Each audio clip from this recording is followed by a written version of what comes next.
we use things that we try to implement different methods of marketing and promotion. So we use social media. Zandale made various websites. I'm going to say various because she did use various sources. Yeah. She spent hours making a website. So it was first Big Cartel, and that was our main. Big Cartel was really good when you're starting up, but they had this thing where I think you had to sell like 8 products for like free, and then but at the same time you being able to use it for free, there was some things that you weren't able to have covered for you, so you weren't able to have the freedom of having like, you know, your own theme or anything like that. So anyway, I was really in a big hunt for like, you know, a nice theme. So I remember I'd always look on like, you know, the Big Cartel theme websites and look for themes, and they were always like maybe like $26, and it was like, oh my gosh, like how am I going to be able to afford that? But you know, we always desired that we'd have, you know, a nice layout, you know, a slideshow, you know, all these things. So I ventured onto Wix. Wix.com. I'm sure a lot of people know about Wix.com. Sometimes it pops up on YouTube advertising, you know, make the best websites in the world, that kind of thing. And I started to do a Wix layout. I started to do an About Me layout. We also had like a Facebook page that we had. We hadn't bought our domain yet. Yeah, that's another story actually. Because so we were trying to put in as many, not favors, but obviously we were trying to find people who could help us. So we'd previously gone to school with a guy. So we contacted him because it was something that we did not know anything about, and we were just like, okay, so would you be able to design a website for us, from buying the domain and just do the initial research for us and tell us any ideas that you may have, and we can just basically design it together. So we went to him in good faith, hoping that he was going to guide us, and well, he definitely did guide us for a very long time with no end result. So we were constantly messaging this person relentlessly. It got to a point where it was relentless because we're going to talk about this in a bit, but we did have like a big event coming up, or things that we'd organized, and we really just wanted to have a website out there for people to use as a reference point. But yeah, this person at first, the communication was very good, and he definitely did lead us on into thinking, like he definitely did lead us on, because we sent pictures. He would always say he was designing it, yeah. But we never ever saw any examples. Basically, the way we wanted our website was to have the welcome page, have the slideshow, and all of those things. We wanted to have a website where it's like, as soon as you go on, like as soon as you type in the URL, you're able to see the logo. Yeah, and then you're able to hover on the screen, yeah, and you're able to click on the logo and you enter into the website. Yeah. So he was able to do that. So we saw that, but that progress never moved on. And also we were getting this for free, but at the same time, during the communication, he had said that he'd be able to do the website, and you know that we'd be able to have the website and stuff like that. But in the end, we didn't see anything. At some point, I guess, because we were desperate, I think we did offer him some form of payment. I think we did. Yeah. Out of desperation, because we just wanted our website to be completed at a certain point. But Cartel at the time had this amazing, just gorgeous website template that they had that we could have bought, but then we thought maybe we'll be able to do something that's just unique to us and not have a template. Exactly. We didn't really want the restrictions of a template. Yeah. We wanted to just be unique and just put like our own kind of like, you know, pizzazz on our website. So another social media that we had a Facebook page, and in this Facebook page we put our pictures. So we had a photo shoot. We had our Facebook page, and on our Facebook page we arranged you know, to have a few pictures taken.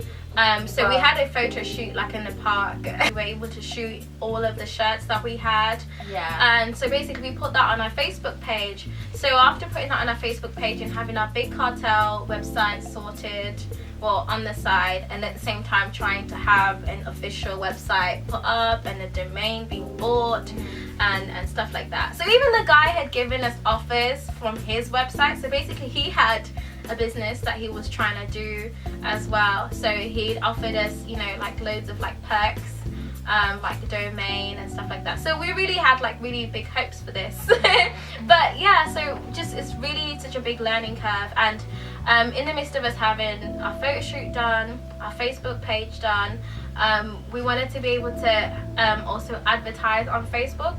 So at the time, I don't know if Facebook still do it. I think they do, because they do. Nali, even Nali's now. Been shown in her internship how to do it all, and that's really good.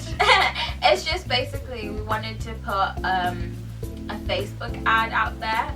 Obviously now there's Facebook Manager where you can manage different pages and just put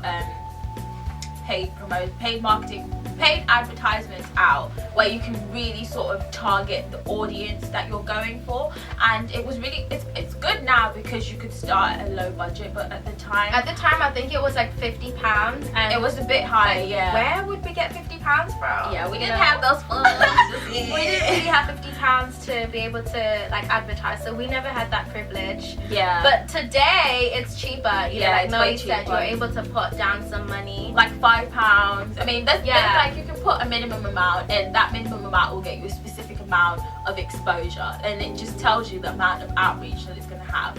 And I think that's definitely something that Facebook have developed a lot more, and definitely something that would have helped us then. It definitely would have been useful then, but yeah, I guess that's another thing that we didn't have. Yeah. But I think instead of paid marketing promotion, we then tried to implement a bit of PR. So I managed to contact a few people with regards to like events that were going around the city at the time, just to try and get some exposure for the brand. And so one of the opportunities was there was a charity event going on, and I messaged one of the girls and just told her about the brand and what we were trying to accomplish, and whether we could have a stall.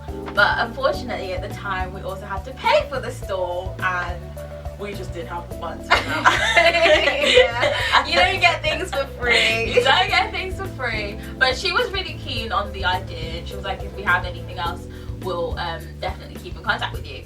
So that was at least, you know, something positive came out of that in a way. But one really good opportunity that we did have is we did actually manage to become involved as part of the charity fashion show.